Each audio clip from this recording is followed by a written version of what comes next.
आप क्या मानते हैं कि इंटेंशन होना चाहिए, इंटेंशन वाला किया हुआ विचार ही संकल्प बनता है? देखो कोई हल्का संकल्प करता है,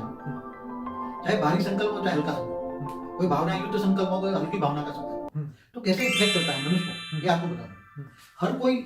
मनुष्य का संकल्प माना सोच, मानी सोच जब हल्की होती है तो हल्की तरह सूक्ष्म शरीर को माना कारण शरीर को इफेक्ट करता है, और कारण शरीर सूक्ष्म शरीर को इफेक्ट करता है, और सूक्ष्म शरीर से फिर स्थूल शरीर को इफेक्ट करता है हमेशा। और जब बहुत भारी संकल्प होता है, नहीं ये करना ही है, ये करना ही है, ये करना ही है, ऐसे ही करना है, ऐसे ही करना है,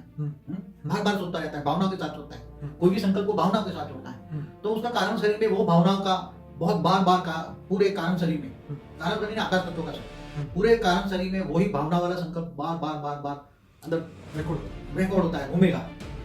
और घूमते घूमते बार बार वही संकल्प क्रिएट करके फिर वायु तत्व और अग्नि तत्व में क्रिएट होंगे, फिर स्थूल शरीर को क्रिएट करेगा, और तुम्हारा ओरा को इफेक्ट करेगा। तुम्हारा ओरा इफेक्ट करेगा तो तुम्हारे ओरा में से तो वही वाइब्रेशन वही संकल्प बाहर जाएंगे ना, तो पूरे वायुमंडल को इफेक्ट करेगा। जैसे आजकल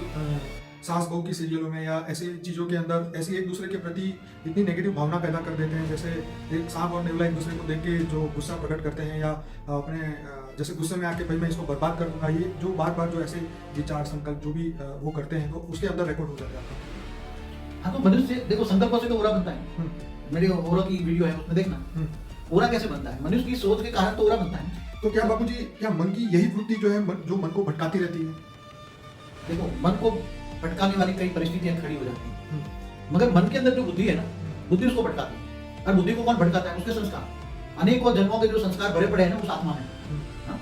वो अनेकों जन्मों के संस्कार है, कई बड़े कड़े संस्कार बोलते हैं, उसके कड़े संस्कार जाते ही नहीं उसको, वह खुद आत्मा कोशिश करती है सुधरने की, मगर आत्मा बहुत कोशिश करने की संस्कार परिवर्तन की, संस्कार परिवर्तन होगा तो बुद्धि परिवर्तन होगा, बुद्धि परिवर्तन होगा तो मन परिवर्तन होगा, मगर वो आत्मा खूब ज्ञानी है, बहुत ज्ञानी है। तो ये तो आपने समझ आया कि गलत विचार का परिणाम ये है, तो क्या अब मन को कोई टारगेट दे दे तो क्या वो भटकाव बंद कर देगा? कि आप ये बोलो कि नहीं मुझे परम शांति ही सोचना है, बार बार यही सोचना है। जब किसी को ज्ञान होता है कि मुझे परम शांति बोलने से ही परम शांति मिलने वाली है, और विनाश कहने से विनाश मिलने वाला है, थियरी ऑफ कर्म है, ठीक है, जैसा सोचोगे वैसे पाओगे, ठीक है। हाँ? तो जब ज्ञान आता है तो भी आत्मा में मन को कंट्रोल करने की शक्ति नहीं है, क्योंकि मन ऐसा है ना बेलगाम घोड़ा है। अब मन को कंट्रोल करने के लिए, क्योंकि मन को जीत लिया तो सब कुछ जीत लिया,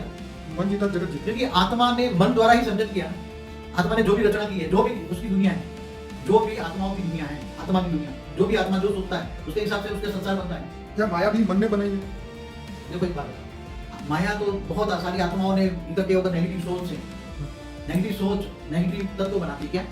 माया हमारा पांच तत्व, माया हमारा पांच तत्व, झूठी काया, झूठी माया, झूठा जगत बोलते हैं माया, ये जगत मिथ्या है, माया है। मतलब ये हुआ कि अगर हम अपने मन को कंट्रोल कर ले तो माया भी कंट्रोल में आ जाएगी। हाँ तो माया तो कहाँ है, माया तो ब्रह्मापुरी तक है।